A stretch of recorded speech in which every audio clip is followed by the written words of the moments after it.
nag-clean na naman si Maria.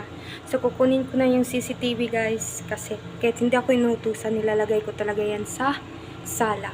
Para makita naman nilang gumagalaw talaga ako at hindi ako kahit anong ginagawa ko. So, ayan. Oh my God! Para gagawin yan. Yan. Tapos, ilalagay ko sa sala. So, ayan.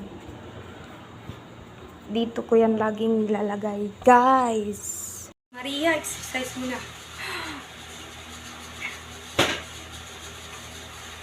Gagi ko si technique!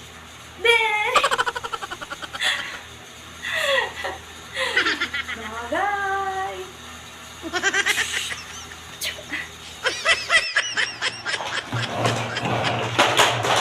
So, pag umalis yung amo, guys, alam na, si Maria start na mag-araro sa bukid. Ay mag-araro sa Saudi.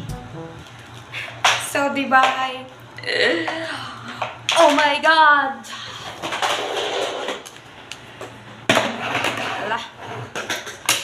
Ang bansang panglinis, vacuum.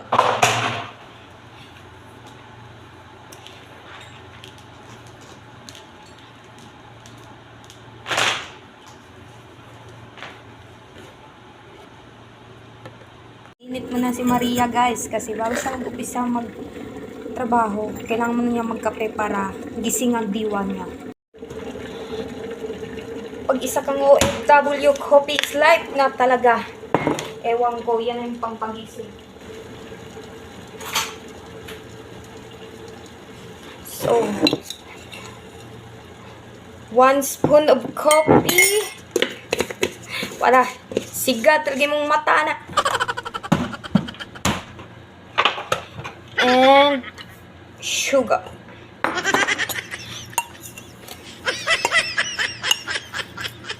So, ayan. May coffee mate dito, guys. Pero, konti lang ilalagay ko kasi mas gusto ko yung mathapang para gising na gising si Maria. So, dahil madaldal na naman ako, guys, ibig sabihin nun, nalipasan na naman ako ng gutom. Oh my God. I'm just kidding. Kape tayo, guys. Tas partner Salbaro. Ay, Cobos. Nabuang na pugwa.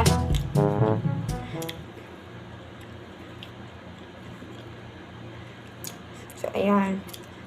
Siyempre, lagyan natin ng palaman para masarap. Tapos, pagkatapos nito, seryoso sa trabaho. Kasi may lakas na ako eh. Nakakain na ako.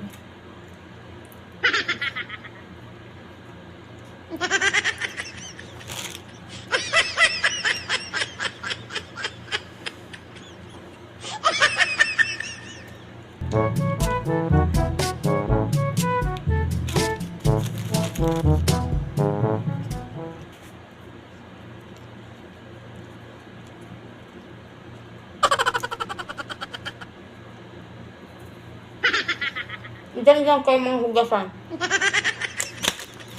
Kasi, kapag naglilinis dito, guys, kailangan laging nauuna sa sala. Kasi yun yung tinatambayan nila lagi, sala. Mamaya na yung kusina. Kasi, ito, nasarado naman ito eh. Last part, kitchen. So, kape tayo, guys.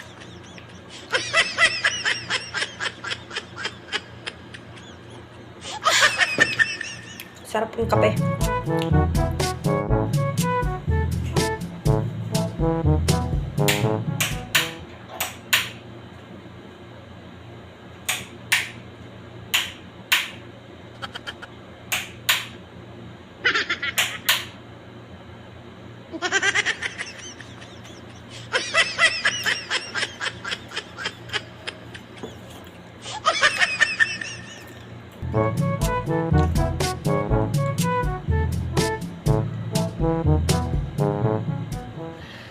Sana all.